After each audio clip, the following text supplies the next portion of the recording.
This episode is brought to you by Struzy Golf. Hey, Coach, I've got another data point you're going to want to hear.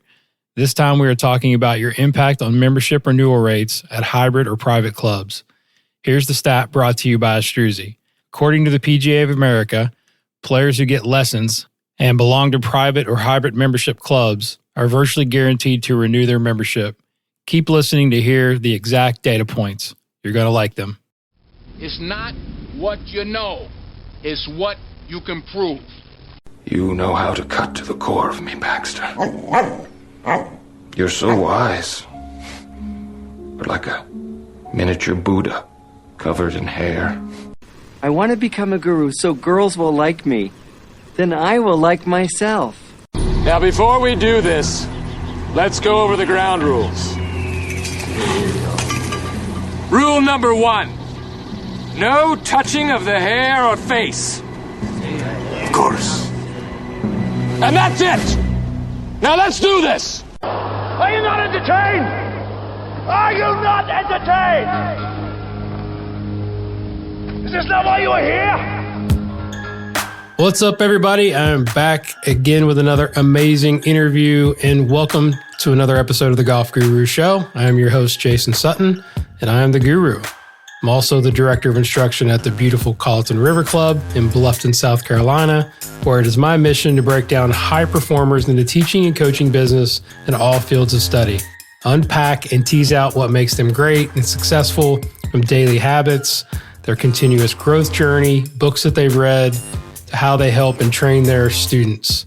Make sure that you download this episode and hit that purple subscribe button so you don't miss out on future episodes that will be coming your way. Also, check out the show on YouTube, my YouTube channel, especially this one, as there's a lot of physical demonstrating going on that you will want to check out. But make sure you download it first before you go to the YouTube channel so we get those hits. All I ask is that you share this podcast on social or with your friends and with other players and coaches that might benefit from the information. I am so excited for this one, as this one's been a long time coming. This is a big one, y'all. So get out your notepad and your popcorn, as my guest on this episode needs no introduction, as it's none other than Joseph Mayo. Joe is a top 50 Golf Digest instructor that's based in Nashville now, formerly from Vegas. Now he's at West Haven Golf Club, where you can find him. Joe has coached on tour for many years, as most of you know, and currently works with Victor Hovland, Webb Simpson, amongst many others. Joe is a very polarizing figure in the golf instruction world and is a must follow on Instagram at Joseph Mayo Golf. In this conversation, we talk about a lot of stuff, how he got into teaching, where he started, to his work with Victor. And we really get into the weeds of not just short game, but full swing. And more specifically, the short game coaching that he's been doing in the last couple of years, that he started to post more on Instagram and on his Patreon page as well.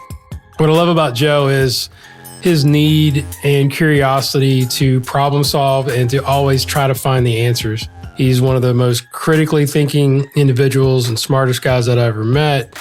And the importance of measuring shots to back up any theory that you have or the player in front of you is paramount, as you'll find in this conversation. In this conversation, as most of you came here to listen, we do a deep dive into the low spinning chip shot that both of us have highlighted on our Instagrams for really the last year or so. Not only the metrics, what are the important, what are we measuring, some of those spectrums, but also some of the ranges that we look for and that he's measured, but also the techniques and pieces that are required to create this pattern and what the best chippers in the world in the game are doing, which is the main piece that we're going to be able to learn and share with your students. So enough with this long-winded intro. So without further delay, I give you the brilliant and often controversial, but always honest, my friend, Joseph Mayo. Enjoy. All right, Joseph Mayo, welcome to the show.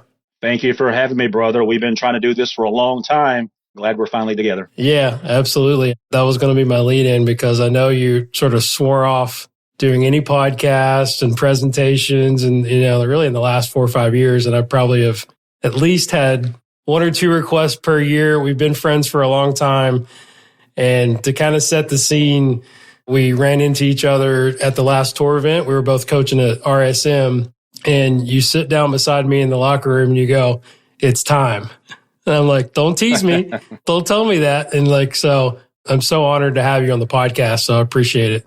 Well, I'm glad to be here, and I've had a boatload of requests to do these things, and I'm going to make some people mad by doing this one. Yeah, that's the goal, right? I mean, I've made a lot of people mad in the last 15 years. That's okay. So. Yeah, we've grown together through our when we first met in probably 2008, 2009, when social media and Twitter started, and we can kind of talk about that. We've both made mistakes and regret some of the things that we've put out there, but I wanted to start a little bit with your backstory because I think a lot of people might not know, and I think it's a really interesting story of like how you got into instruction. I know you went to college for a couple years, and I actually didn't go that long. Not to interrupt you, I didn't go that long. I had never played golf until after I was injured right out of high school. Okay. I lost the vision in my right eye to a terrible accident. What was that? Could you mind me asking about that? I was curious about that. I was shot with one of those high-powered pellet rifles, air rifles. Blinded instantly, changed my life forever. October the 29th, 1991 at about 5 o'clock Central Time. Oh my gosh. You never forget certain days in your life. 100%. And that's one day that I'll never forget. So I never played golf with vision in both eyes. And I was a jumper. I was gifted jumping. I wish I would have been born and raised in Southern California for the volleyball. I was a good jumper. And the surgeons in Memphis, and I had a fantastic team of surgeons. They were trying to save my retina, which for everybody listening, the retina is on the back of the eye. Mm-hmm. It's the movie screen. When light comes through the pupil, it gets focused by the lens. The back of the eye, that's the retina. That's the movie screen. And my retina was just destroyed. And they were trying to save it. And they didn't want me jumping. They didn't want the collision. And I thought, well, I got to do something. And my friends played golf. So I started hitting golf balls with them. And the truthful answer is I was never drawn to the game for playing the game. I was drawn to the game because of the perceived difficulty of the game. Because everybody was like, oh, God, this is so hard. This game is so difficult. And that's what drew me to it was, why is this game so hard? Why do people perceive this game to be so difficult? So for me, that was the hook. Because I knew with my lack of vision, I was never going to be great. So I knew that I was never going to be, quote unquote, a player. And plus, I started too late. And, just for context, my father made it through the 6th grade. Oh, wow. My mother made it to the 9th grade. And we were very poor. And I'm living in the middle of the country in West Tennessee, Cedar Grove, Tennessee. Look it up. There ain't a golf course within an hour. So for me personally, and I'm not trying to play the violin, for me personally, golf was a million miles away geographically and financially. It wasn't in the cards. It wasn't meant to be. So anyway, started playing golf when I was 18. I was drawn to it because of the perceived difficulty. And Jason, within a year, 18 months, call it 1993, if it was a book, I either owned it or I had read it. If it was a VHS tape, and all you young guys listen have no idea what I'm talking about. Showing our age. If it was a VHS tape, I had it. There was a television show that used to come on called Inside the PGA Tour. Yeah, remember it. Once a week on Sunday nights, and I couldn't wait for that little 30-second instructional clip. And I remember the first golf instruction book that I ever bought was from Jimmy Ballard, How to Perfect Your Golf Swing. Yeah, 7 common denominators. The 7 common denominators, the brace connected address, exactly. And I had an amazing videotape. Jimmy filmed a VHS tape back in, I think, 1981. And he was in Pell City, Alabama. I still remember it 30 years later. He was wearing bell bottoms. And he was out there talking about the brace connected address, firing the right side. And I had that videotape, believe it or not. So I was hooked. And a lot of people think that I just came on the scene 10 years ago, got myself a TrackMan, said, you know what? I'm a golf pro. Let's go do it. No. Let's set them straight. That's what we're here for. If you, like my preacher said, if you're going to tell it, son, tell it all. There you go. Stand up and testify. So that's the beginning. That's how I got started. Yeah. And there was a little gap because I've done a lot of research, and I know you because we're friends, but like when you said you started coaching before you got TrackMan, like where were you at this time? And then I think meeting Grant Wade, I think, was a big jump for you as well. So kind of tell that story, how it led into actually coaching tour players. Sure. Well, I owe Grant a debt of gratitude that I'll never be able to repay. because he believed in me. He believed in my knowledge. He believed in my intellectual ability, and he took me out to the tour and he stuck me in front of the best players in the world. They were like, who the hell is this guy? But my story, once I got into hitting golf balls in 1991, 92, 93, I started helping my friends on the side and every now and then helping someone at the local muni. And I got my first, I guess you would call it, big job in golf out in Palm Springs. My first big job was out in Rancho Mirage and working in the cart barn. Yeah, like we all started. I was a starter. There you go. I was a starter, and I was a valet parker, and I was a club scrubber, and I was a cigarette butt picker-upper. Again, helping people on the side. And I knew there were problems that I couldn't solve. There were answers that I didn't have. And the disheartening part was I didn't see any way of getting those answers. Sure. I didn't know how I was going to get those answers because we didn't have any technology. As a matter of fact, we didn't even, as you know, we didn't even have cell phones. We didn't even have the cameras that we have now. Right. So there was no TrackMan. There was no AMM 3D. There was none of this stuff. And I was very disheartened because, as you said, you've known me for a long time and you know how I am. I like to get down to it. Yes. And in 1998, 1999, I knew that I was not getting down to it. None of us were. I wasn't getting any better. My students weren't getting any better. And no offense, the books that I read, I knew they didn't have the answers. Because they're all written by tour players, right? It's like they're all telling you what they're working on or what they feel. And then we know now that, that can be misleading. Oh, can be. Is be. Yeah, I'm being kind. You would read a golf book and it would say, well, we want your position here. We want your position here. And I'm like, well, Lee Trevino can beat the brakes off of all of us. And he doesn't look anything like that. And you know me, Jason, you know how that's my mind works. And I thought, now, wait a second. If we go to the PGA Tour event, because remember, this is back in early mid-90s. And I'm like, well, if I watch Jack Nicklaus hit balls and I watch Lee Trevino hit balls and if I watch Nick Faldo hit balls, they don't look anything alike, but they're all elite players. And then I always wondered, no offense to Ben Hogan, my God, how could anybody say anything bad about Ben Hogan? Of course. But let's be honest. And this is something I wouldn't have said 10 years ago, because when you bring up Ben Hogan, you're getting ready to slap a hornet's nest. Ben Hogan's book, Ben Hogan's swing, Ben Hogan's mystique, to this day captivates instructors. It captivates instruction. But if we're being honest, if we're telling it like it is, Nicklaus hit it higher. Nicklaus hit it further. He did. Nicklaus putted it better. He did. And I think we can agree, if we're talking about the greatest putters that have ever lived, Jack and Tiger are 1A and 1B. Period. Yep. Case closed. Nicklaus hit it higher. He hit it further.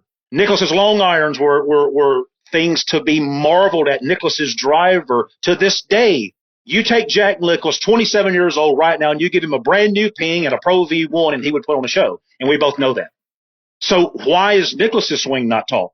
Why does Mr. Hogan and Mr. Hogan's book have such a stronghold on instruction when Jack hit it higher and further, outputted him, right? And no disrespect to Hogan. God, no. That's not what this is about. Because somebody out there will say, can you believe Joe Mayo was disrespecting Ben Hogan? No, it wasn't. Of course I wasn't. But when I saw Nicklaus hit the ball, I'm like, holy shit, look at that ball fly. Yeah. But he didn't do the things that the golf books said to do. And that right there was always a problem for me. So to fast forward it, it's about late 1999. I'm in Palm Springs, been there a couple of years. I'm not getting any better. The people that I'm helping are not getting any better. My frustration is through the roof. I save up my money and I go out and I see Jim Flick. And at that time, I think Mr. Flick was like number 3 or number 4 on the Golf Digest top teacher list. And I thought, well, if he can't help me, I'm unhelpable. So I take $1,000, which back in 1999, that was like $100,000. And I go out to Desert Mountain and I spend a day with Mr. Flick. And God bless his soul, I don't think I've ever met a kinder man than best. Jim Flick. He's the best. The best. But you also know the questions that I asked Jason. Yeah. And he just couldn't answer the questions. He just couldn't. And when I look back at it, he couldn't answer the questions because I couldn't answer the questions because we didn't have the ability to answer the questions. It had nothing to do with Jim Flick. Yeah. It had to do with we were in a stranglehold. We didn't have the technology that allowed us to answer the questions. So I wasn't any better. I went home. I was so disheartened. I saw the ball, bag, putter, balls, gloves, everything gone. You're out of here. And I thought, okay, I have no degree, no college education. I got no skill set. What in the hell am I going to do with my life? I moved to the beach in LA. I moved to the South Bay, which for people that have never lived there, that's Hermosa Beach, Manhattan Beach, just south of LAX, LA Airport. And I met a gentleman through golf that was a professional poker player. And he said, I have never in my life recommended this lifestyle to anybody, and now I know why. He said, you're the only person that I've met that I would recommend this to. And when you ain't got no degree, no skill set, you got to do something. Yeah, like what do you think he saw in you there? To dig deeper into that, I mean, I know we're going to talk golf here, but I like to dig into the person.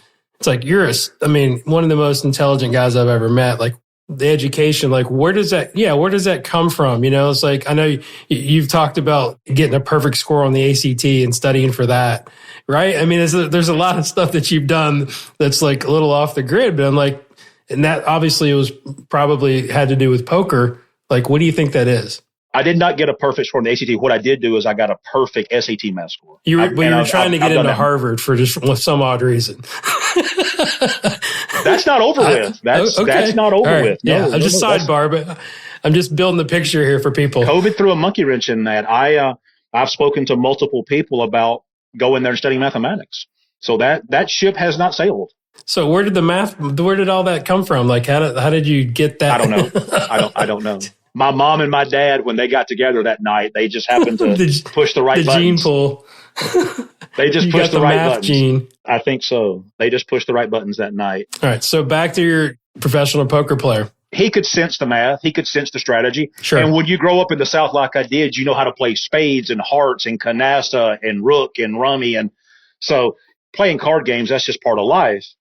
And, you know, I consider myself to be a pretty good critical thinker. I think I'm pretty objective, and that is poker. Right. That is poker in a nutshell. So I sat behind this guy virtually every night for 6 weeks straight, right behind him, watching every single hand he played. And then the poker boom hit, which was like the golf boom. When Tiger Woods came on the scene, that's the greatest single moment in the history of the PGA Tour, period. It's probably the greatest single moment in the history of the sport, what he did for golf. For those of you that have never watched poker on television, you won't know what I'm talking about, but there was a guy named Chris Moneymaker. Yeah, online guy. He won the World Series of Poker in about circa 2001, 2002. This guy was an accountant from Tennessee, wasn't a pro. And the thing about it was he won a tournament online that was like, I don't know, $5 or $10, which got him into another one, which got him into another one. Next thing you know, he wins a seat into the World Championship of Poker, the World Series of Poker out in Las Vegas. And these seats sell for $10,000 a pop. He got in there off of an online tournament that he won. Yep. And just so happens, by chance, ESPN is filming the whole damn thing. So an accountant from Tennessee wins his way into this tournament and wins the damn thing with ESPN cameras rolling. It was the greatest moment in the history of cards, and I was in the middle of that. And I played cards. You were at the tournament, or you were like? No. I mean, I was in the middle of that poker world. I'm in the middle of the poker world. Gotcha. Okay, living in LA, playing poker at Hollywood Park, playing poker at Hustler, which was Larry Flint's joint, playing poker out at Commerce, playing at the Bicycle, playing at the Normandy Club, and all you card players will know what I'm talking about. It was the greatest time that sport will ever know. And people were giving their money away. Just giving their money away at Hollywood Park. Like for you guys that don't know, exactly. Just it was to play rounders. with sitting with a world champion. I just want to sit with Johnny Chan one time. Right. I'm going to play him. I'm going to outplay him just this time. That's right. And that was reality. And you know, Hollywood Park is on the west side, so all the people from Beverly Hills would come down with that money, and it was a great time to be alive. And then to fast forward, I know I'm taking up a lot of time. My dad was diagnosed with cancer in 2008. 2008, my dad was diagnosed with cancer, and I cannot tell you the exact time. Circa late 2008 is my best guess. And I hadn't been around golf now in years. Didn't care if I ever saw another golf ball as long as I lived. And we're at one of my father's doctor's appointments, because God knows we've had 47,000 of them. Circa late 2008, we're at one of my dad's doctor's appointments. And I pick up some publication, I don't know what it was, and I found out about this thing called TrackMan. And I went, holy smokes.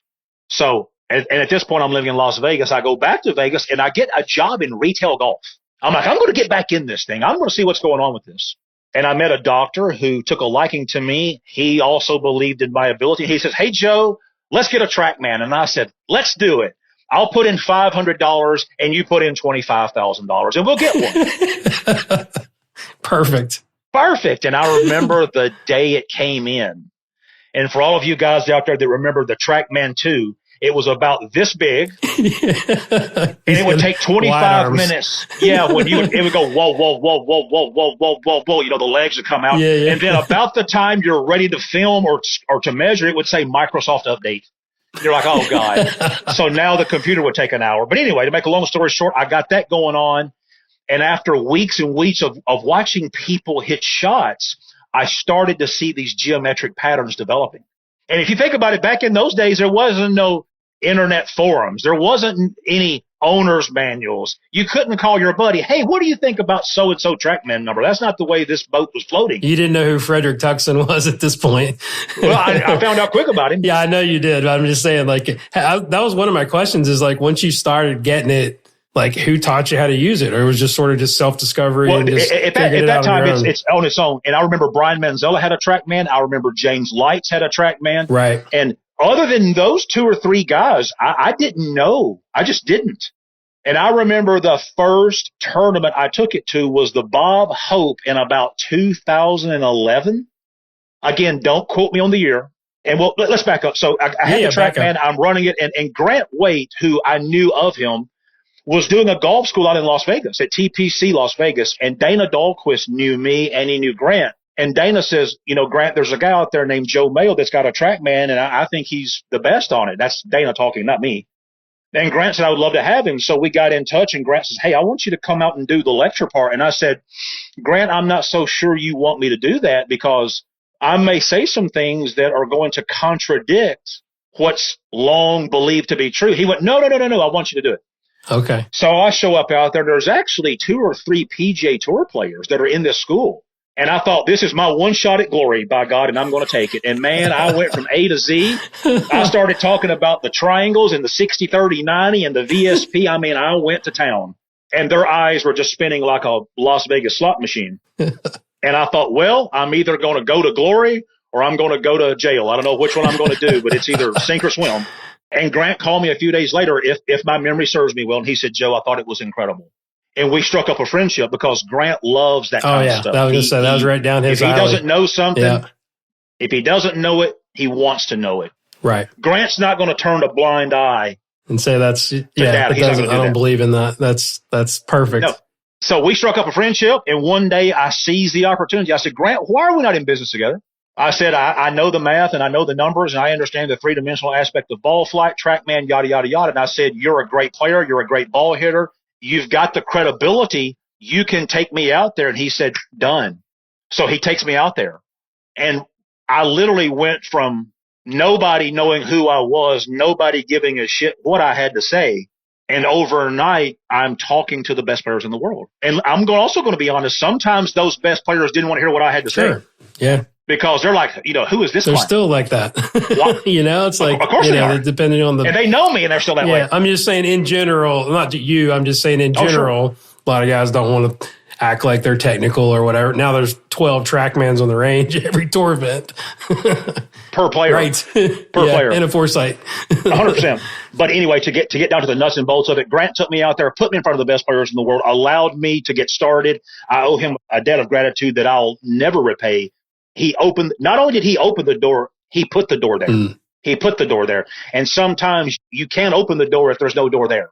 He put the door there, and the rest is history. Here we are. Yeah, but I think, to be fair to your credit, I mean, we have these discussions with young coaches, and this is where this podcast started. We're talking to young coaches. We're talking to all the coaches, but I'm just saying when it started, and I've had plenty of interns, and they're coming up through PGM programs. I'm like, well, what do you want to do? Like, I want to work with tour players. And like, that's not the right attitude, right? I mean, you might if you get good enough, but to your credit and to kind of where we, our journey, you got to be ready when that opportunity happens, right?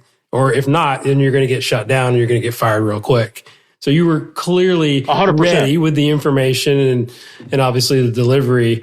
Who was your first official tour player? Was it Brian Gay? When I first met Brian you, Gay, that you were working full time with the him. legend, the GOAT. Yeah. Was that the first guy, or was it kind of? Yes, that was the first person that ever said, "Joe, I want you to help me." Yeah, talk about your relationship with him and kind of what you guys did. I mean, you guys were together for a while. Brian was wonderful to be around. He believed in me. He knew the information was right. And he did his best to do what I asked him to do. And Brian Gay is a very important part of what I've been doing the last couple of years with this short game stuff I've been putting out there. We're going to get there.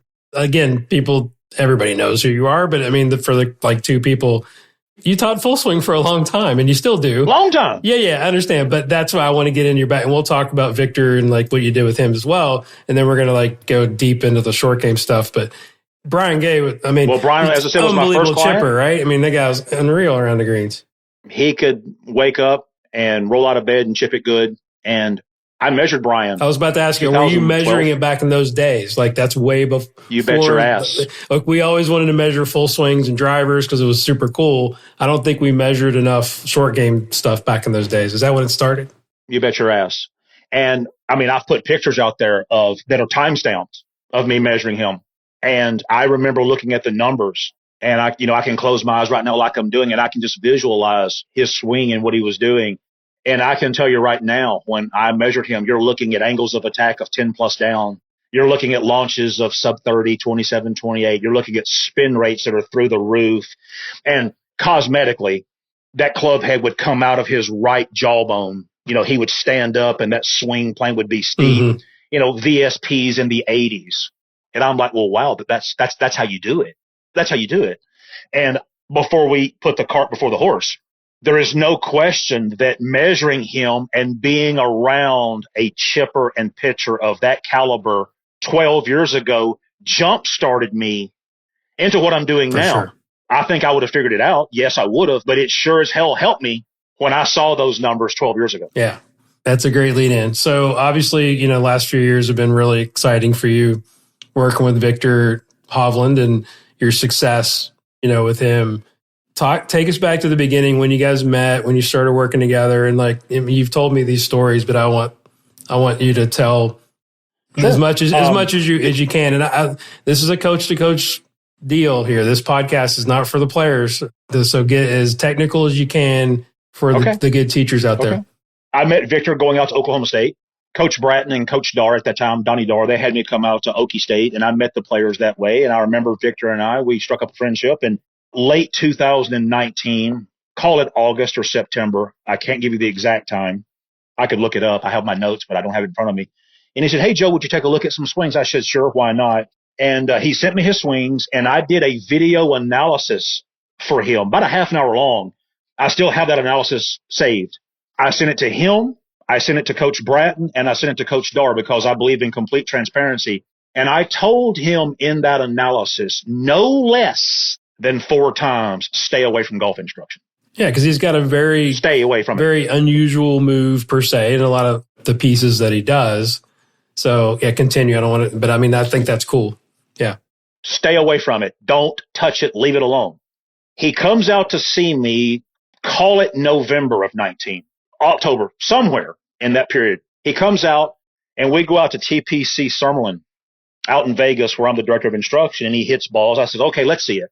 And he just puts on an exhibition. Of course he does. He's smoking 4-iron straight up in the air, 240 yards as straight as you can point, hammering that 3-wood in that driver. And when it was over, I said, what the hell am I supposed to do with that? What am I supposed to do with that? So we go back to my house, and I've had a few cocktails, a few bourbons. And I said, Victor, I looked right at him, and I'll never forget. I said, Victor, let's just put it on the line. I'm not going to be your golf instructor because you don't need one. I said, if you want to talk about poker and you want to drink some bourbon and hang out, I'm your guy, but we're not going to do golf instruction. We're not going to do it.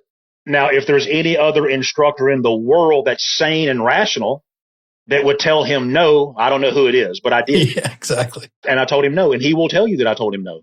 And I'm not so sure he knew how to take it, but he did. And then he went off on his way, and he finally went to some instructors, which that's neither here nor there. But yes, I told him no in 2019. Yeah, because, let me stop you there just because I know a little bit about his sort of demeanor, and I've heard him on other shows and podcasts. He's a very curious guy, like a lot of tour players are.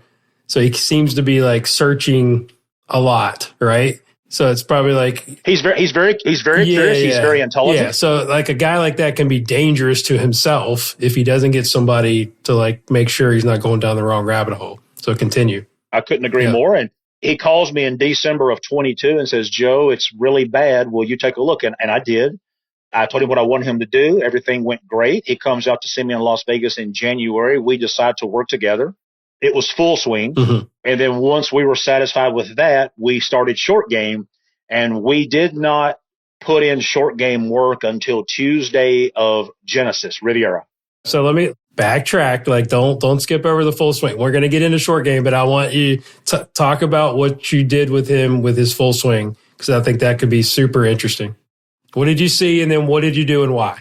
Well, okay, Victor has a unique pattern. Remember, he does certain things that make it more difficult. Number one, he aims to the right, sometimes considerably.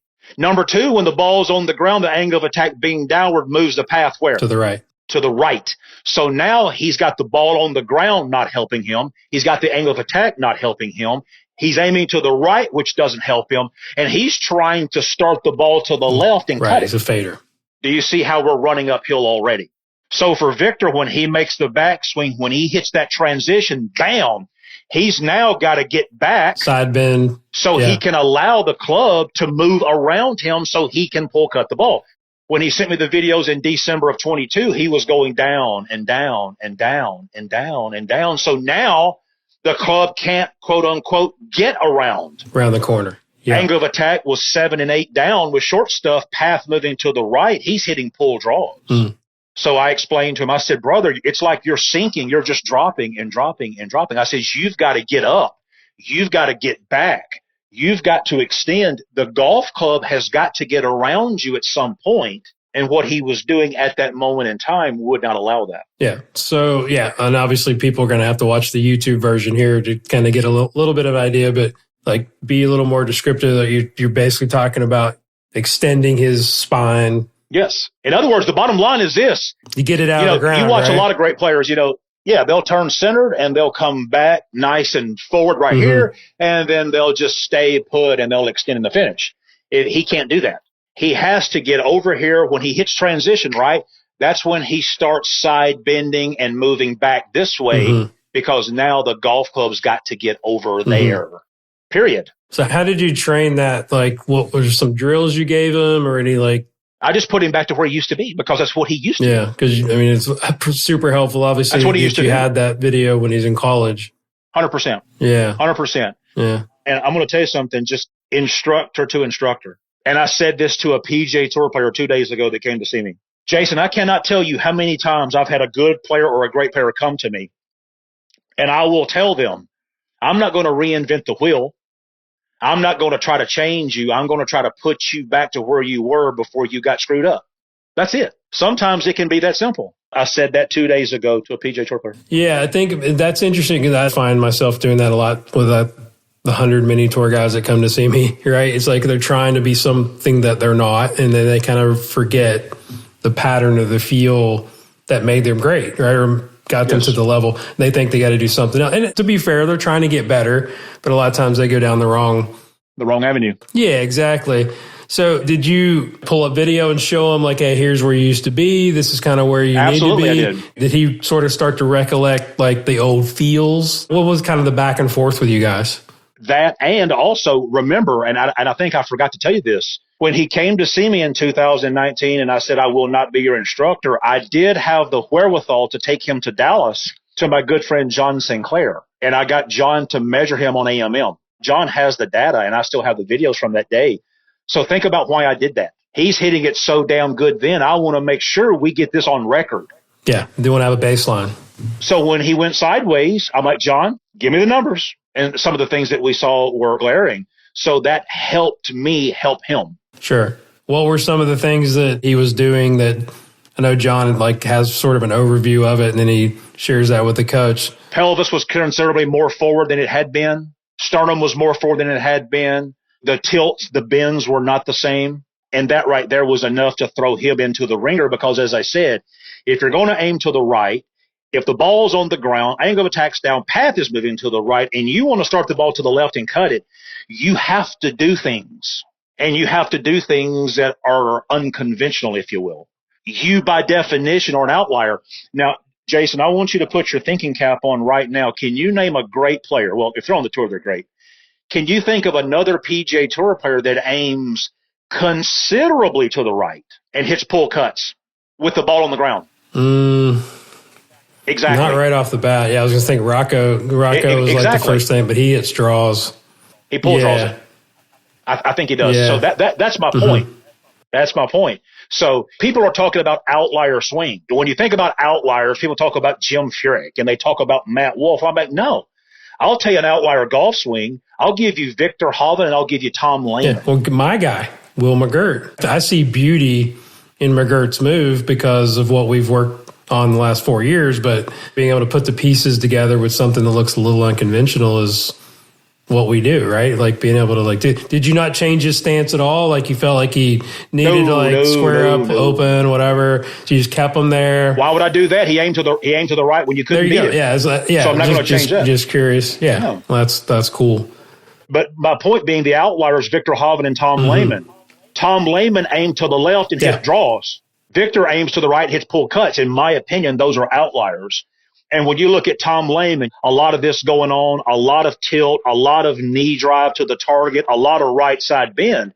So what he would do, in my opinion, is aim his baseline to the left to take away that excessive rightward path that was created by the tilt and the knee drive and all that good stuff and that raised up handle. 100%. He'd hit even more of a hook if somebody said, "Oh, you got to square up, you got to aim this way or whatever." Yeah, it's the same way with my guy. I mean, we figured something out at RSM and just listening to your player because we're trying to hit draws. And he's always played with a pretty square stance since I've known him. And he goes, "I really played great when I had an open stance." I'm like, "Well, let's do that." And just absolutely flushed it. And now it's like for other sort of reasons to square the face and to get himself cleared on his front side. But that's really, really cool. All right, so fast forward. So then, obviously, you guys are working together, and everybody on social media and the golf channels saying how bad he sucks around the greens. He's the worst chipper on tour. So take us to that moment. He didn't help himself when he made that comment, quote, "I suck at chipping," about 4 or 5 years ago. He didn't do himself any favors when he said that. Right. Yeah, exactly. But that's a perception. We decided to do short game after Phoenix. I still remember it like it was yesterday. I called Ben Crane, who's a good friend of mine, and Ben's a wonderful short game guy. And we had a little intervention. And we had a 3-way call, me, Ben, and Victor. And we said, we're going to start short game. My next call was to John Sinclair. I said, "John, I need the data from 2019 on 15 and 30-yard shots," which we got. And John gave me the data. And when he did, my eyebrows went, "Oh, shit, there it is." What was it? Come on now. Don't leave anything out. 15-yard chip shots. I'm looking at dynamic lofts of 42, 43, angles of attack of 2 and 3 down. That's game, set, match right there. It's game over. It's game over. That's not good. And I said, "Victor, what if I told you that I wanted you to get steeper?" And he said, "Well, I'm not so sure about that." I said, "Well, we're going to." And we talked about moving forward in the backstroke. His angle of attack went from 3 down to about 12 down. Bam. 400%.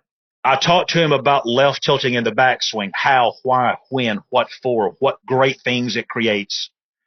Now, next thing you know, this kid's low point's in front of the ball. Now he's hitting this thing absolutely dead solid. And I asked him, I said, "What short game instruction have you had?" Because he went to a bunch of people, and I'm not going to mention any names because that's neither here nor there. Every lesson was basically the same. "Well, you can't chip it good with that wrist angle. You can't do that." Right? How many times have we heard that one? Well, I showed him a picture of Jordan Spieth, Brooks Koepka, Dustin Johnson. All 3 like that about halfway down. I said, "So we're never going to have this conversation again, are we, that you have to have that wrist angle? We're never going to have this conversation again." Because what was pretty cool is on this wrist angle, Jordan hit a low spinner, Brooks hit a medium shot, Dustin hit a high soft pitch with the same wrist angle. So this is what I tell people, and I've got my trusty ping wedge here. Halfway down, if the blade is pointed right there, how many times have we heard, "Well, you can't do that because that's going to get the leading edge involved. You're going to stick it in the ground," which that's a crock of shit. So everybody's told him to do this. You got to cup that wrist. You got to get that face open. You got to expose that bounce. And here was my question to him. I asked him 2 simple questions which closed that door forever. I said, "Victor, you've been playing with this wrist angle since you were 3 years old.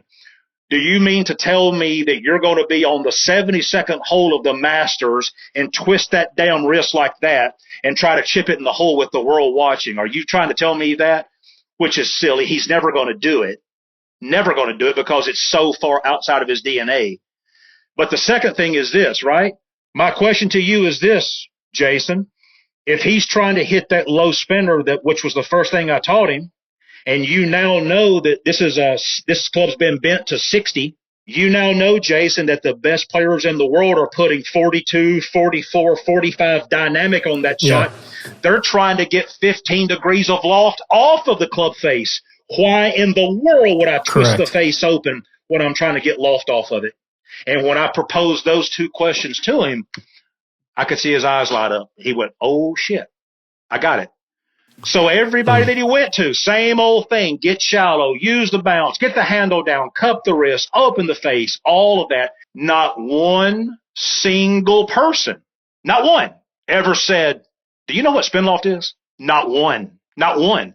Every lesson he had was how to cup the wrist, how to open the face. It was always about the top vector of spin loft. And for you people listening, we'll get to that.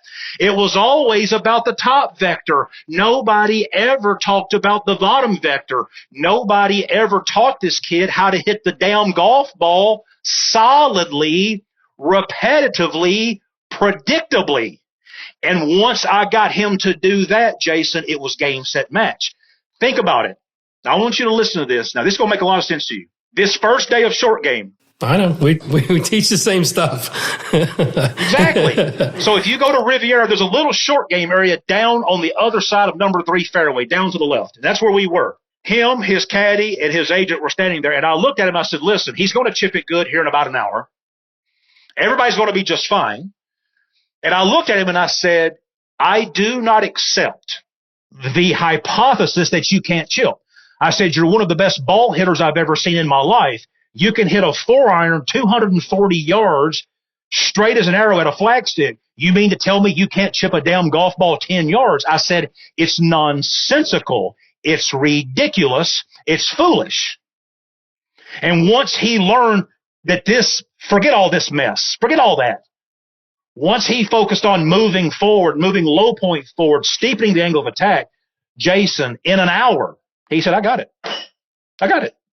I said, I know you got it. And he stood there every time. Couldn't believe it. The cover. Was he just like kind of almost in amazement of like, what the heck is going on? Yes. I think I remember. You know what I told him? I said, I can tell what you're thinking. I said, you're waiting for it to screw up again. Yeah. You're waiting for something to go wrong, but it won't. Because it didn't make sense. And then when I threw the radar on him and he was 12, 13, 14 down, not even taking a divot, that's when the wheels started turning, and that's when the light bulbs came on. Yeah, and we're going to get into I want to get into the specifics of mechanics here in a little bit, but I remember I called you, I think it was right after he may have won or just everything was kind of blowing up, and I said, all right, I'm just going to make sure we're on the same page here and ask you what you told him. He goes, you're not going to believe it. No. Move towards target, and he goes, I feel like I'm going to hit it so fat. And you go, well, just stand up. Just stand up? Yeah, just stand up. He's just he's a world-class athlete, so right? I mean, it's just... He's so good. Yeah. He's so gifted. Yeah, Yeah, I mean, he's so good. That's the easy ones we don't get too often. But I want you to consider one thing before we move on. Yeah. Is Victor Hovland a generational talent? Of course he is. He's generational. What does it tell you when a generational talent was told to do X? Cut wrist, bounce, shallow, whatever. And he couldn't do it. And he told you he couldn't do it. He said, I suck at chipping. He's telling you I can't do it. And he comes along, and the next thing you know, his angle of attack goes from 3 down to 13 down. The next thing you know, his VSP is almost 90. It's like this. Yeah. He's moving this far forward. And it changed his short game life. But what does that tell you when a generational talent can't do it? And he couldn't do it from multiple instructors. What's that tell you, Jason? Because the answer is this. If my information is as good as I tout it to be, if the math is correct like I have touted it to be, if you give this information to a world-class player, you should see instantaneous results. And it can't be anything less. Think about what I just said. The talent is there. The genetics are there. The work ethic is there. This over here is the information, right? If this information is as good as I claim it to be, when you move that information over here with these things, you better see improvement 5 minutes ago. And I will not accept anything less. Yep, I agree. All right, so before we move on to the metrics, because I'm going to break this down to get you to really get detailed here. And this is something that I've talked about on other podcasts as a guest. Moving the center of mass forward, the left bending piece, I know a lot of players do it. Have you ever seen it bleed over into their full swing and become a problem? And if so, like, how do you combat that? Because I've had that happen a little bit with some of my guys. I had an LPGA Tour player ask me about that. And when I filmed her, I didn't see any evidence of it. Gotcha. Yeah. I didn't. I think it could have been emotional with her. Here's what I would say. I would not be worth my salt if I said it can't happen, won't happen, has never happened. That, you know me, I don't use those terms. Right. Could it happen? Absolutely. Have I seen it with one of my players yet? No. But if I did catch it, we would train it out. But the good thing about it is that brings up an interesting point that short game shots and full swing are completely opposite. Yeah, I mean, we know that. It's just like I get those comments sometimes from the players, like, you're asking me to do this and this, and I always say you got to be able to adapt, right? Every shot's different. And I don't mean just cosmetically. I don't mean the fact that we're trying to hit a little high soft shot or a little spinner shot. I'm talking the forces and torques that were put on the club is opposite. And Tom Pernice had a great saying. He said, "Nothing makes me madder when I hear that a chip shot is a mini golf swing." He says, "God, that pisses me off."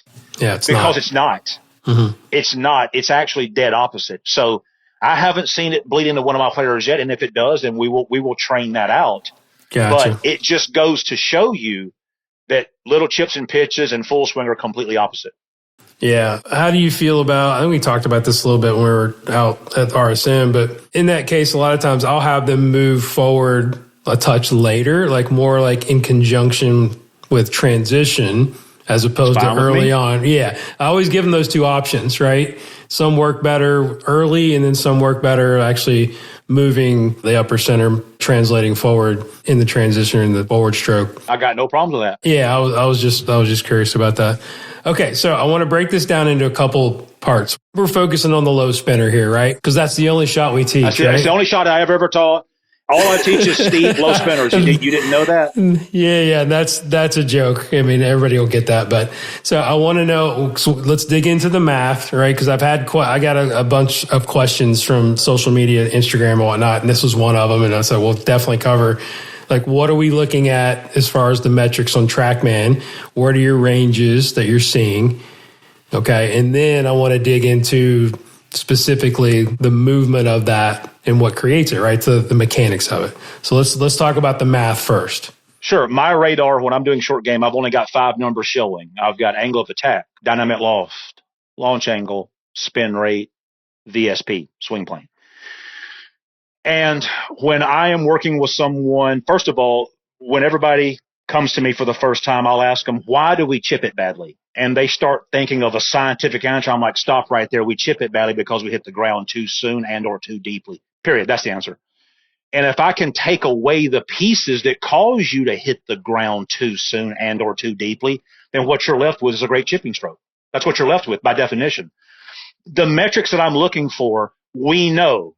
If we had Scotty Scheffler, Victor Hovland, Xander Schauffele, Roy McIlroy, Jordan Spieth right now lined up in my backyard hitting low spinners, the dynamic loft, the amount of loft given to the ball is going to be somewhere between 42 to 45, give or take. That's just what they're going to do, period. And that now leads us down the road of, well, how do you take a 60-degree wedge and give it 42 dynamic? You lean the shaft. You lean it considerably, but you've been told, the listener, you've been told that shaft lean's bad. You've been told that shaft lean digs. That's what you've been told, which is not true. And Jason, not only is it not true, it's absolutely required. Yes. Or did you hear the word I just said, Jason? It's required. Required. It's required. How the hell am I supposed to take a 60-degree wedge and put 42 degrees of dynamic loft on it if I don't lean the shaft? No chance. Unless you blade it. But I got news for you. If Victor Hovland is hitting shots right now outside my bedroom down my hallway, he's going to give the ball 42 degrees of dynamic loft. So now that we've got that out of the way, the first metric is dynamic loft of, say, 42 to 45. That's number one. When we do that, that's the first piece of bringing the launch angle down, which I want to see around 26 to 29 on the quote-unquote low spinner. Slightly sub. Will I take 30? Of course I will. Will I take 26? Of course I will. So getting that shaft leaning forward, getting that dynamic down to 42, 44, that's the first piece of getting that launch sub 30. Now, what's the second piece is the angle of attack. Because we've been told for 500 years you got to hit down to make the ball go up. Well, I remember doing coaches camp with Andrew Rice a decade ago, and I asked everybody in the crowd, I said, do we hit down to make it go up? And I saw the hands go up, and I said, okay, I got a question for you. If I tee a driver up 6 inches high off the ground and I hit up on it, where does the ball go? It goes up. I says, now, wait a second. If I hit up to make it go up and I hit down to make it go up, how the hell do I make it go down? And that's when you can see all the hands start dropping. We hit down to make it go down. That's another silly myth that should never, ever be carried on another day. By friction. Yeah, that was my next question. Yeah, where do we get the other couple degrees? Clean contact. When the angle of attack, when the club is moving downward through impact, that downward travel via friction helps pull that launch angle down even lower. It helps that low dynamic loft to jerk that launch angle down. And one of my PJ Tour players, Sam Stevens. Yeah, we played with him at the RSM in the practice round. Great kid. Yes. Super talented. He has a phenomenon going on. Jason, he's the highest friction player I've ever taught. This kid knows how to get the blade a 64th of an inch closer to the ball than everybody else does. He can launch it at 22, 23, 24, and the numbers look great. The numbers will be 10 down, 44 dynamic. This damn thing's launching 24 because he is so good at friction. He's so good at high quality contact. Yeah. But so let me stop you one real quick there. What I've noticed, and we talk about slowing the ball down, the only other metric that I put up is smash factor. It's like 1 or even lower than 1 on these shots. Yeah, which we call the slow ball. But I see most of those numbers coming out when the player hits it kind of low toe. Is that what you're seeing? It's an offset. It's a deflected hit. In other words, right, but it's not coming out of the center of the face where it's coming out too fast. Is that fair? Right. Yeah. Sure. Okay. So continue. A toe shot. Think about it. And like in a drive or a toe shot, that lot of gear effect going on. Mm-hmm. The bottom line is there's energy loss. Yes. There's energy loss. That's the key to the whole thing. Mm-hmm. You're 100% correct. Now, I've got players that hit out of the center of the face and they can just rip it off all night long. But toe shots, absolutely, because a toe shot kills a little bit of that ball speed. You're 100% correct. So, gotcha. Okay. First metric, dynamic loss, 42, 45. Second metric, launch angle, sub 30, 26 to 29. That third metric is angle of attack. To do those things, you will start seeing that angle of attack start coming down. And I know a lot of my viewers out there have other measuring devices. There's another measuring device out there that's camera-based. It will measure what I've seen steeper than TrackMan because they're measuring at different times. This camera-based machine, from what I understand, I want to make that caveat, is at first contact or maybe right at contact.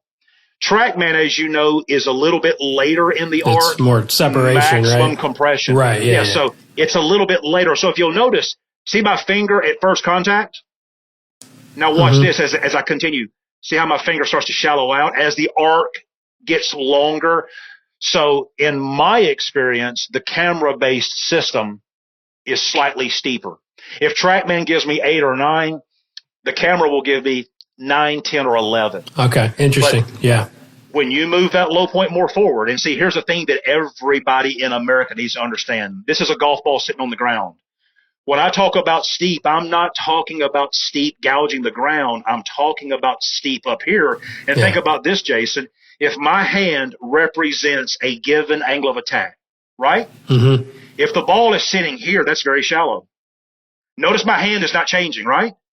As I move the ball back, my hand isn't changing. Now the angle of attack has gotten steeper. If I move the ball back here, my hand isn't changing. The angle of attack now is dramatically steep. Right. The low point is now way ahead of the ball. I'm not talking about steep into the earth. Mm-hmm.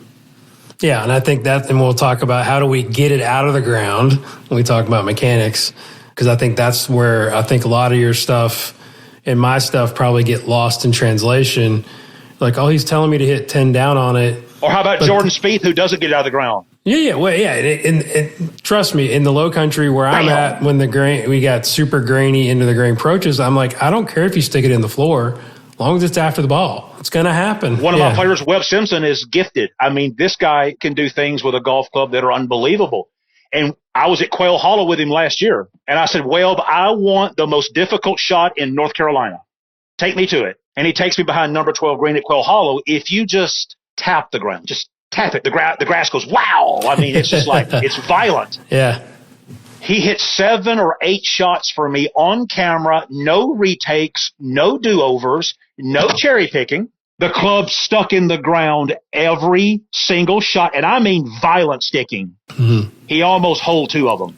And I'm talking little soft shots. I'm talking 20-yard shots. World-class technique. The club stuck every single time. Why? Because it was supposed to stick, Jason. Right. And I know you know that. Yeah. There are some lies. There are some surfaces where it's going to stick, period. And if you try to stop it from sticking by backing up or flexing your wrists, that's when you hit a disaster shot. Yeah, you hit a thin one. That's an interesting case right there, because he's got the opposite of Victor. He's got more rolling and opening of the face, right?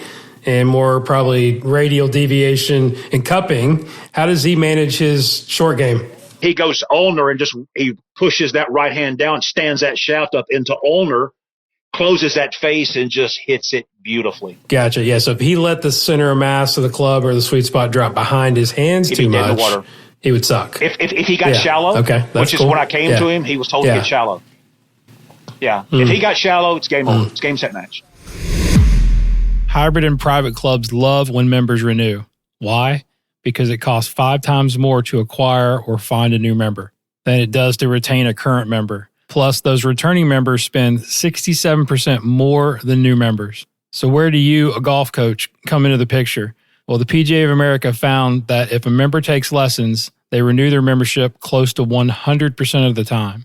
For reference, hybrid or private club memberships retention rates hover between 92 and 94% per year, meaning golf coaches account for 94% of the member renewal success rate.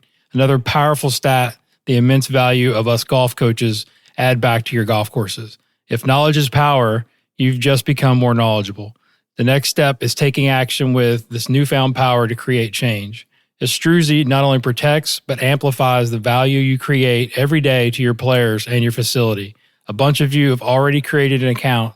The download link is in the show notes, or head to Estruzi.com. When you create your account, don't forget to add the asterisk to your last name so they know the guru sent you. So what's the next one? Now we got what? We've got dynamic loft. We've got launch angle. We've got angle of attack. Spin rate is what it is. You know, if from say 10 to 12 yards, you're going to see those spin rates up around 400 RPMs per yard. If you're knocking out 4,000 RPMs from a 12-yard carry, you're chipping the eyes out of it. And that's going to come from friction and spin loft. And we'll get to that in 1 second. And then the last one is swing plane. Every single one of my professional players, the VSP, the swing plane, which is, it's not the club. It's the center of the club head right there from about knee high to impact.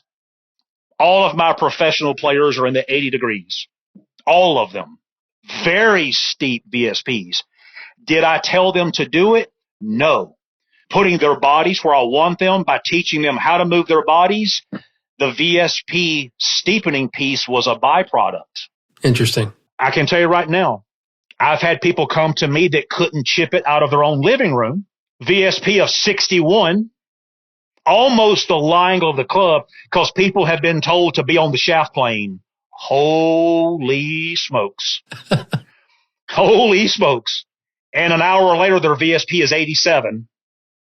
And they look at me and they're like, I don't think I can miss the ball. And I went, exactly. So what's the lowest that you would kind of tolerate? Because I got guys that chip it pretty good at 70, 75. Yes. That's okay. Yeah. Yes. I mean, I know there's a spectrum, I right? think 75 is that. Can you hit a great chip at 3 down? Yes. Can you hit a great chip at 15 down? Yes.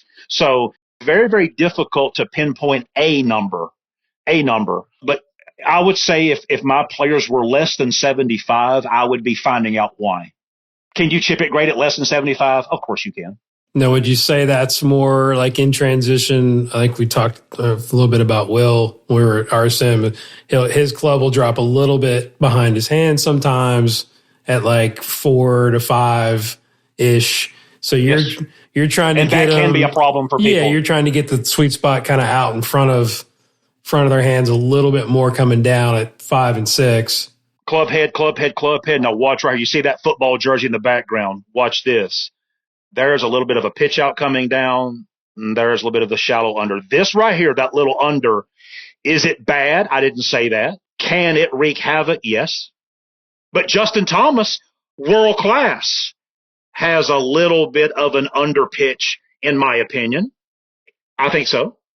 And Tiger Woods, from what I understand, doesn't have a big out pitch. He does not. Kind of neutral. He's pretty much, yeah, he's pretty much neutral. So, I want people to understand, I'm not telling you what you have to do, what you must do, or what you cannot do. I'm simply telling you the math, the numbers, what I've measured, and I'm giving you things to think about. Yeah, love it. Now, the number one topic of this whole damn thing is spin loft. That's the king of the hill. And for everybody listening, you should know what spin loft is by now if you're an instructor, of course. And if not, spin loft is nothing but an angle. It's an angle. The top of the angle is dynamic loft. The bottom of the angle is your angle of attack. Now, I've already told you what the dynamic loft should be, didn't I? 45, give or take. Now, here's where it gets good. See, people think I pulled these numbers out of my ass. No, I didn't. Listen carefully. Well, first of all, I saw him with Brian Gay 12 years ago, as I've already told you. But we know, again, it's not an opinion. It's not made up. It's a measured fact. We know that about 55 degrees is a great place to be in the short game because it provides a nice slow ball. It provides a nice high spin rate. But here's the key to the whole thing, Jason. It provides a repetitive, repeatable spin rate. When that spin loft starts to get up to 60 or higher, you can hit some incredible shots, but when you get that spin loft that high, you start risking disaster, especially if anything like dirt, water, grass, any type of a medium gets in there, the spin rate can be catastrophically reduced. 55 keeps us in a great place. Well, remember, if the angle is 55 and the top is 45, what's the bottom? 10. 10. Even a redneck like me can figure that one out. People think that I just went on a 3-day bourbon bender and said, you know what? Let's go 10 down. Let's just go 10 down. No, I didn't. It's effing measured. It's not an opinion. There it is. Now, you might not like it. You might not agree with it. You might disagree with it. You might act like it's not real, but there it is. And it is. It's measured, Jason, and I know you know that. Oh, yeah. I'm on board. And think about this. Victor's dynamic loft is 42, 43. You put 43 dynamic and 12 down. What do you got? You got more than 10. 55. Yeah, exactly. There you go. So at the end of the day, and this is the last thing I'm going to say about this, people are like, Joe, why are you arguing? I'm like, who's arguing? I'm not arguing. I got a blue sweatshirt on. I'm not arguing. I'm not arguing these numbers, Jason, because they're measured. Now, when people want to argue math and they want to argue measured, objective, factual data, I just sit back and I just kind of chuckle a little bit. I just chuckle. You're arguing math. You're not arguing with me, right? Right. And also, you've heard me say this. If you have a theory, if you have a hypothesis of something, whatever that something is, and you go out into nature and you observe a phenomenon that directly contradicts your hypothesis, you've got two choices. You can just turn a blind eye and say, no, that's not real. I didn't see that. Or you could say, we got to go back to the drawing board. I got to get this shit right.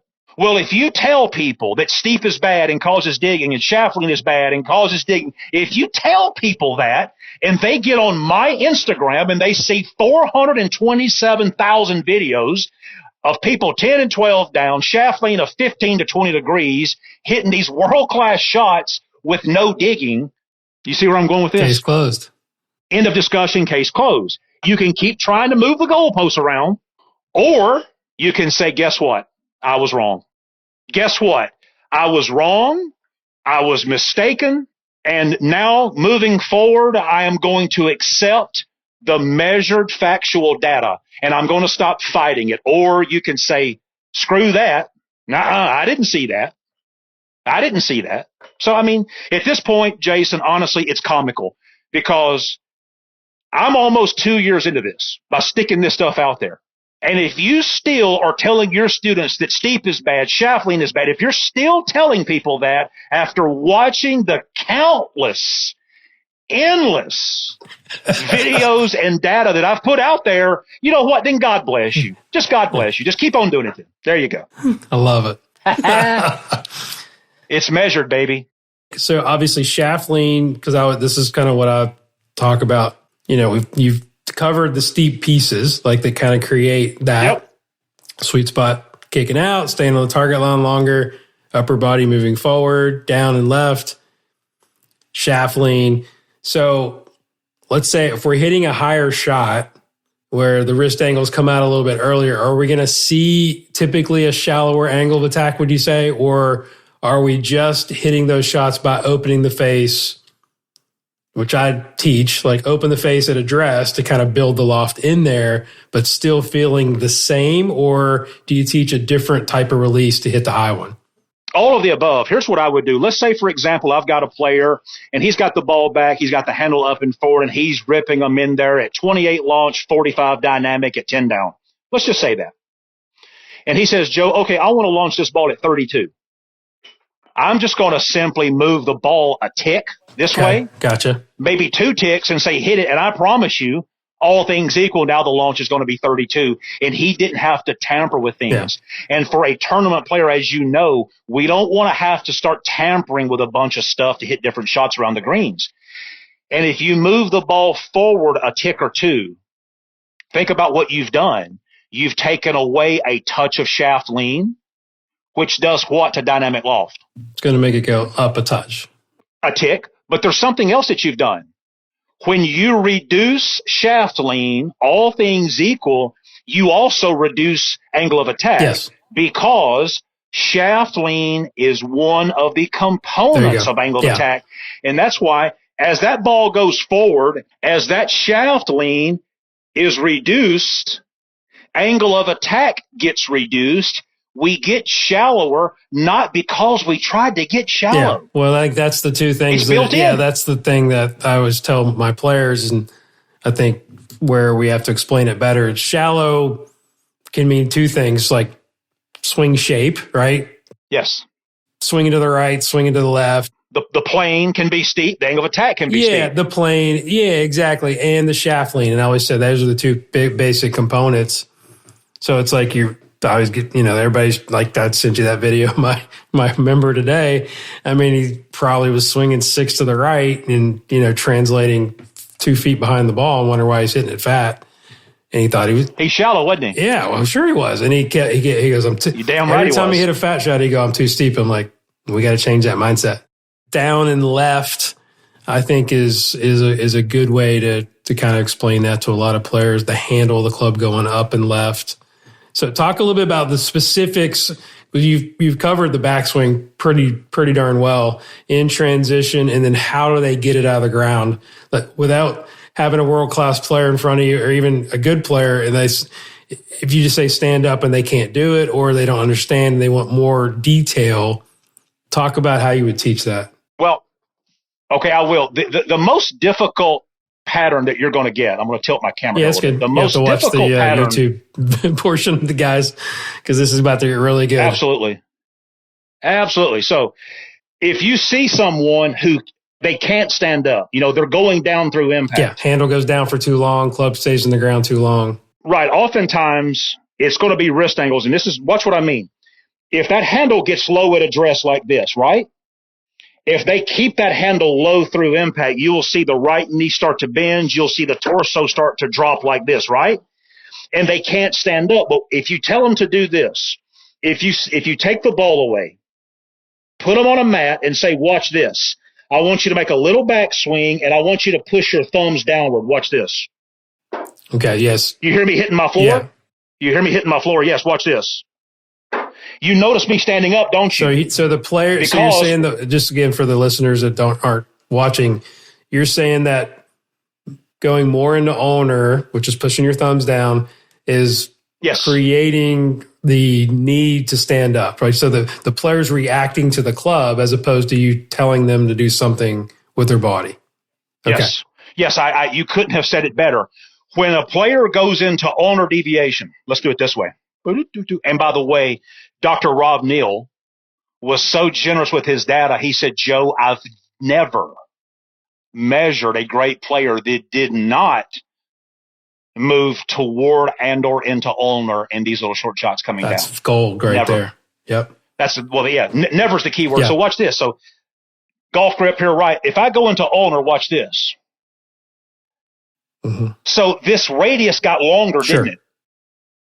So when you watch a player who cannot stand up through impact, it's because the radius is not getting longer. They have no inspiration to get up out of the ground. If you watch Luke Donald, you can see I'm going to pull my sleeve up. You can see Luke Donald going, turn my camera down here just a little bit. You can see Luke Donald going, bam, bam. You watch Victor, it's bam. Yeah. Webb Simpson, it's bam, like that. Are they trying to do that? No. Victor Hovland never once said, Joe, I'm going to go into massive owner on this shot. Yeah. Webb Simpson said never. Yeah, never. We got to teach that to our average golfers, though, clearly, right? To do it. Because what they will do, Jason, is they will keep, they will keep the handle too low. They'll keep the handle down. Yeah. And I can tell you right now, Jason, people that have been told to swing to the left, be careful, because the grip will stay down, low to the left. Gotcha. That trail knee starts to flex. They start to drop. That's where shanks and happen. They will stick it in the ground. They hit it out of the hosel too. Yeah, and Webb Simpson has never said, hey, Joe, check out my owner. So one of the things, because I've spent a ton of time, as you know, with James Ridyard, which I think is awesome in his information. He's probably been the biggest mentor to me, short game wise, in the last 10 years. And we talk a lot about controlling the arc height, right? So that's essentially what you're talking about. It's the golden rule. And so, when you start putting the pieces together, and what you're kind of showing there with, especially if the trail arm starts to extend, is now we're making that radius longer. So you've got to get that, something to get the club up. And if not, your club's going to be too long for too long without a better explanation. That's right? Too long for too long. We talked a little bit about this when we were at RSM, is like, I like to keep that right elbow a little softer a lot of times to kind of help with that. Do you ever prescribe that to players, or you just let them? Yeah. Yes. Okay. Yeah. Just make sure I'm not off the reservation there. No, over flexing the trail elbow in the backswing. And I do that. No, I'm talking about in the downswing, just kind of keeping. Yeah. No, I know what you're talking about. What I'm saying is I will over flex my arm, and now that has to come out. Yeah. And that can be a problem for players as well. But when a player cannot stand up, it's because their brain is like, shit, I'm not going to let you stand up. You'll whiff it. The radius has to get longer, and the way to do that is the ulnar deviation piece. Yeah, and also they don't have enough shaft lean, which, our average, I'm talking about the average club golfer, right? It's like, so they start flexing, the wrist angles come out super early, and then they can't hit the ground, they hit it thin, so then they try to stay down even longer, and it's a complete mess. It's game, set, match. Exactly. Are any keys to teaching somebody that doesn't have enough shaft lean? What do you think creates that, and how would you teach somebody to have more shaft lean? Oh, that's a fun lesson. So once you get them at address, right? Once you get them at address where I got the top of the spine slightly forward, I've got the ball back, and I've got the handle forward, right? You see that? Then I'll have them put a little left tilt on the backswing like that. And from this viewpoint, you'll notice that trail wrist is in a great spot. And a great cue is leave the trail wrist where it is and simply turn through the shot. Because if you're dealing with, say, a 20 handicapper, and that, I don't want to get off on a tangent, but I posted a photograph a few days ago from Ping where it showed that great players are considerably steeper than terrible players. Ask yourself why. What did I tell you 10 minutes ago helps comprise angle of attack? Shaft lean. How much shaft lean does a 20 handicapper have? None. Zero. That's why he's a 20. So a 20 at impact on a 5-iron looks like that. And on a pitch shot, he looks like that, doesn't he? So if that's the case, if he's backing the shaft up literally, where is he going to get his angle of attack from? Yeah, that's why they're all too shallow. Yeah. That's why they're all too shallow. So when I hear people say, Joe, well, I think shallow is better for the average to poor golfer, and the data shows that the average to poor golfer is shallow, I would say, well, if the data shows they're shallow and they're terrible, let's do something else. Let's don't be terrible anymore. And secondly, as I said, the 20 handicapper doesn't have these wrist angles. He's throwing the shaft out. That's the low point moving back. That's the major problem. Yeah, totally agree. That's why the average golfer can't be steep. Jason, I made a remark over a year ago. And man, it was like the Antichrist. I said I've never measured anybody too steep. And I haven't, Jason. The steepest angle of attack that my TrackMan has ever measured is 17 down, and you know who hit the shot. Who was it? Brian Gay. Or Victor. Nope, Victor. Okay. Victor Hovland was chance. 17 down. He was 17 down and hit a perfect shot. Now listen to what I'm saying to you. If 17 down is the steepest, that means by definition everybody else is less steep. If 17 down didn't dig the ground, then that means steep doesn't dig the ground. And if 17 down produced a perfect shot, which it did, exactly. Yeah. But I'll tell you what, I got a boatload of people that are 2 and 3 down that can't chip it out of their own bedroom when they come to me. And then you get them 12 down and they look at you like you're the second coming. Yep. But, you know, I need everybody out there to understand. Listen closely to this statement. Everybody listening, check this out. When you hear me talk about steep, I'm not talking about digging the ground. If you move the low point, this is the ball going this way. If you move the low point more forward like that, the angle of attack by definition becomes what? Steeper. Yeah. Steeper. And the interaction with the earth never changed. That's what everybody needs to understand. And remember, it's the bottom vector of the spin loft model. It's not an opinion. Case closed. Here it is. Period. That's good stuff. Like Kevin Kisner says, this ain't no hobby. This ain't no hobby. All right, so I got one question. This will kind of lead us into some of the other stuff you're doing with your philanthropy, which I think is fantastic, and your Patreon. Yeah, I mean, it should be commended because you're doing good work. We had a question from Murray Patterson, who's he's been on the show, friend from Scotland at Map Golf. So if you guys would follow him. He said, Joe, you are a fantastic communicator. I'm a longtime follower of your Patreon channel. What is your process for organizing and structuring your longer instructional videos? They always seem well thought out and never seem off the cuff. Thank you.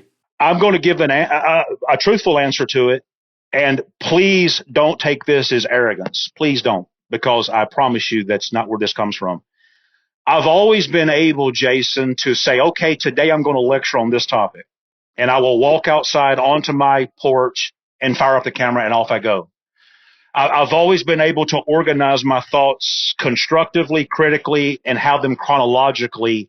You know, for example, I went outside, I opened the door, I put the key in the car, I turned the key, I put the car in drive, and I drove to some people say, well, when I went to the store, actually I had to get in my car first. Then I went to the store. You know, the story's all over the place. Right. I've always been good at just getting my thoughts A, B, C, D, E. I'll get a thought or I'll get a topic in my head.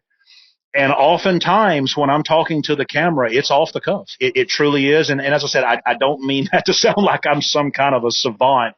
It's just I've always been able to do that.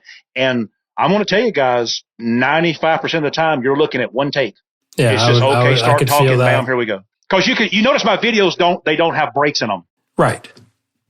Yeah, I think, I mean, you say that, but you still have a process. And I think we're kind of similar in that way. I mean, I'm obviously a much better presenter now than we started. We always kind of struggle when we start to do anything new.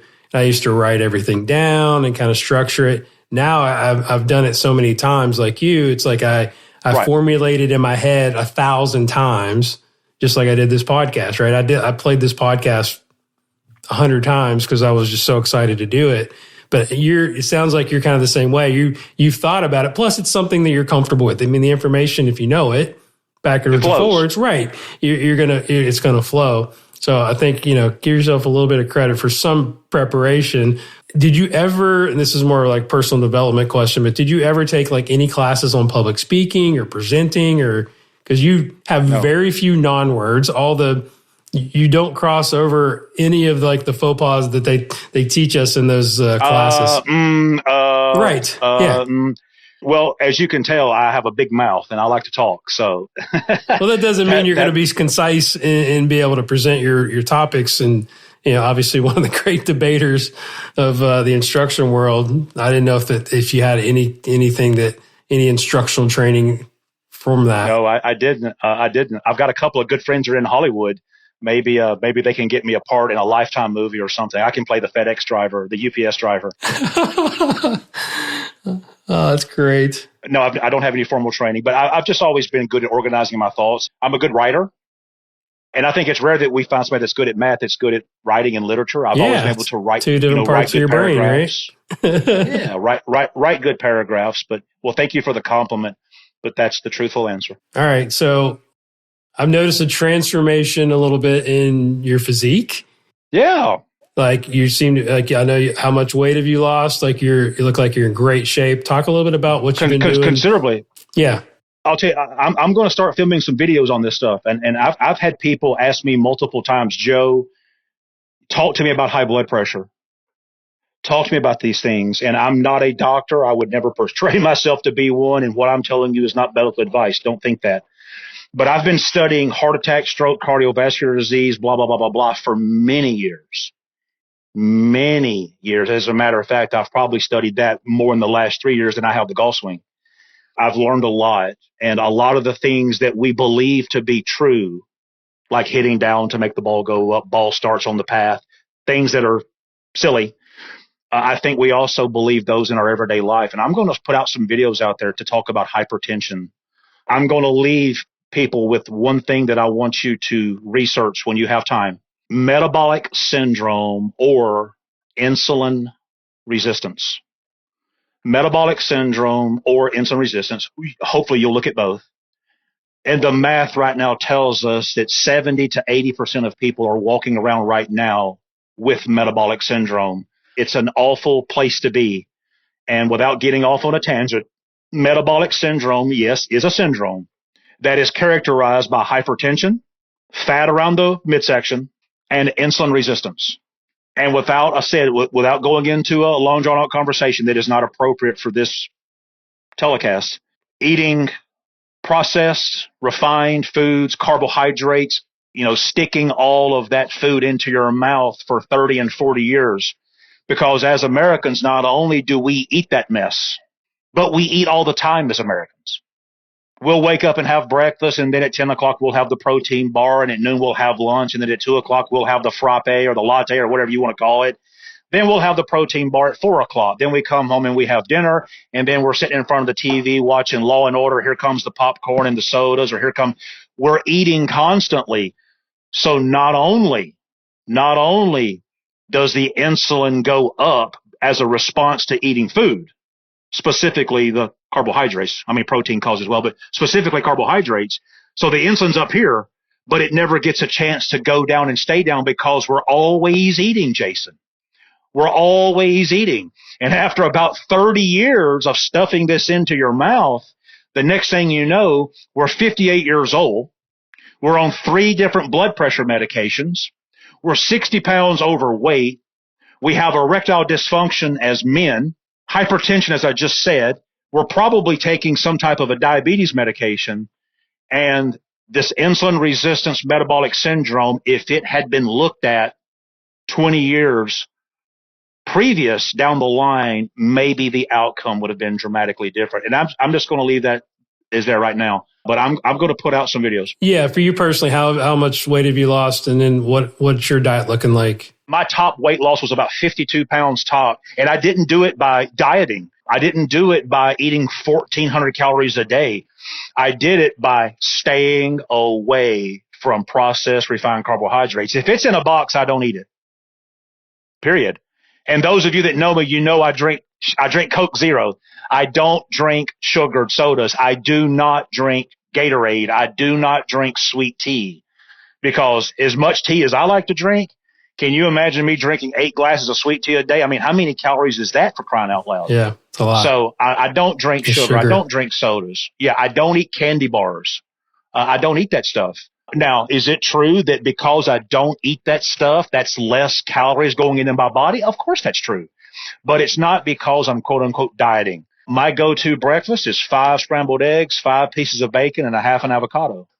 I love eating 2 or 3 Angus beef patties with avocado. I love stuff like that. I have a lot of supplements that I take every single day when I travel. They go with me. A lot of stuff. But, I just simply, I don't drink the sodas. I don't drink Gatorade. I don't drink sweet tea. I don't eat candy bars. I just don't. So what about your fitness? What do you do exercise-wise? Unfortunately, I've had 3 back surgeries as of now. And up until about 2006, when things went really south, when the disc herniated that required surgery, you wouldn't recognize me. I mean, I was 15% body fat, playing volleyball, jumping around, hopping around. What people saw of me when I was at my heaviest, 4 or 5 years ago, it wasn't because I'm just a lazy ass that sits around just eating shit. My life literally changed. One day I'm at Manhattan Beach playing volleyball, running around, having a big old time. The next day I can barely get out of bed and I can't put my socks and shoes on. And 3 surgeries later, I'll never be completely pain-free ever. If I could run and jog pain-free, I'd write a big old check right now. A big old check. I'm with you. Yeah, back pain. As you guys know, there's nothing like it. But if I had never had the surgery, if that disc had never herniated, yeah, my life would be completely different. But I'm not trying to play a violin because nobody wants to hear that. Absolutely. Yeah, we're very blessed. I'm dealing with a knee injury right now that's keeping me from running, which I've done for 20 years. So we're dealing with that, but we'll get it figured out. You touched on something as far as the animals are concerned. If you look at my Instagram, if you look at my Patreon, it's all designed to help an organization in Las Vegas called Hearts Alive Village. And Hearts Alive is ran by this beautiful, incredible woman. Her name is Christy Stevens. She's just she's an amazing human being.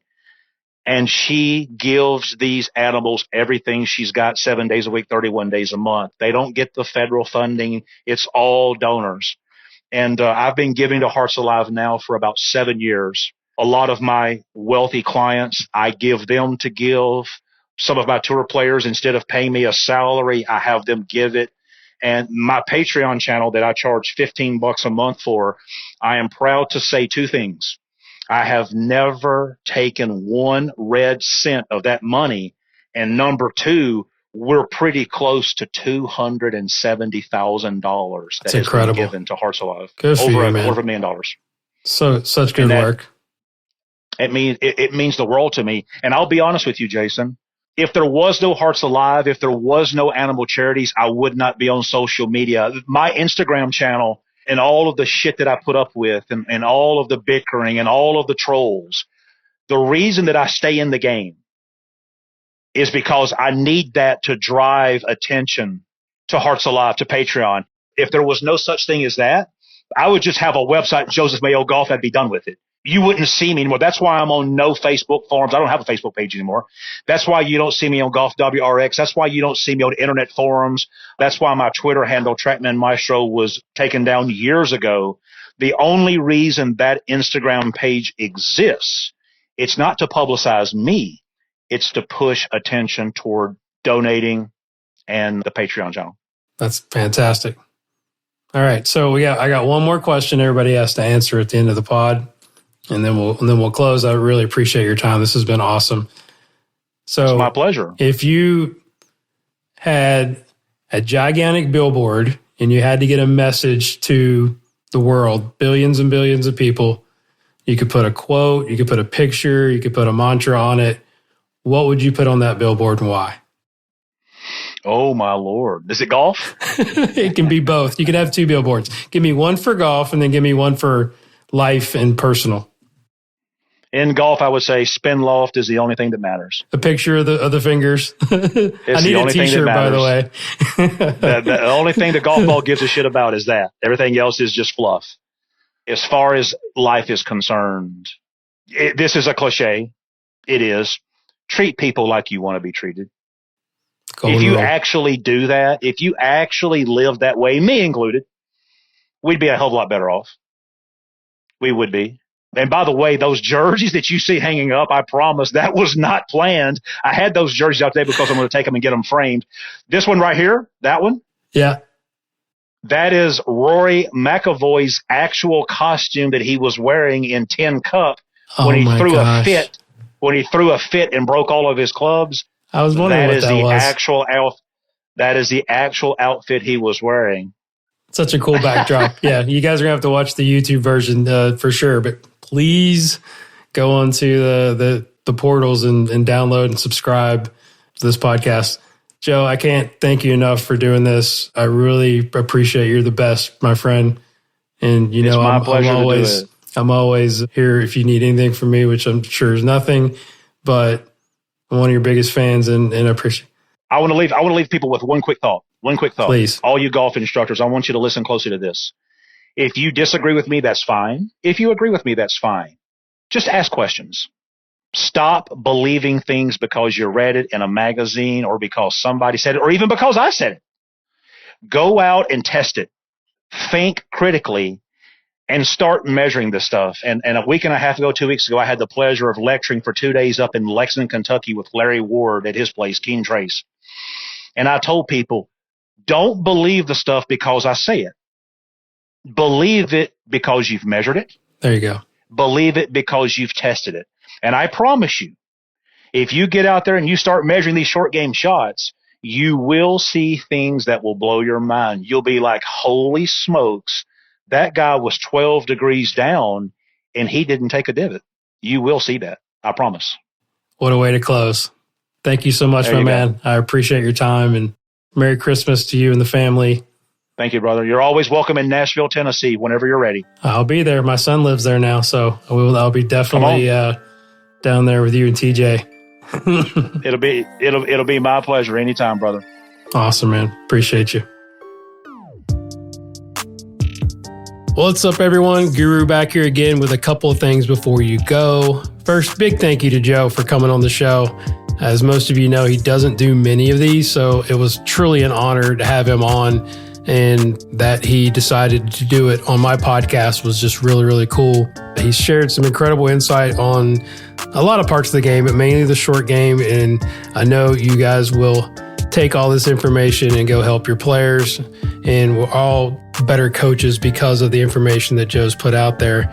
Make sure you give him a follow, not that he needs any more followers, but at Joseph Mayo Golf on Instagram, and then check out his Patreon channel that all the proceeds go to the Hearts Alive Animal Shelter, which I think is really, really great work that he's doing. So definitely check that out. Thanks again to my sponsor, Estruzi, and Jason Bellotti, my business partner. Go to the Estruzi app and check it out. You won't be sorry. Make sure you add the asterisk after your name after you create an account so we know that you heard it from the show. And give me a follow. Let's get my follows up, man. My follows haven't changed in so long. I'm on the X and Instagram, mainly Instagram mostly, at Golf Guru TV. That's at Golf Guru TV. If you have a question or a comment, just shoot me a DM. A lot of you have been really kind to say that you love the show. Please share it around. We got to get these downloads up. Could be some big news coming in the new year about the show, but I'm not going to jinx it. So you have to wait and hear about that. But I've got tons of great guests coming up. This is probably going to be our last one for the season. Might have one more. We'll see. But what a way to end with Joseph Mayo. So get out there and download, share it on social. This episode was produced by Joel North. Thank you so much, Joel, for your continued excellent work. And music was by Kevin MacLeod and Zach Mullett. Leave an iTunes review or a Spotify review. That'd be great. That would be cool. And as I leave you, Mr. Roan, RIP, study, practice, teach, and then make sure you pass it on. Thanks so much for your support. Thanks for listening. I'll talk to you next time.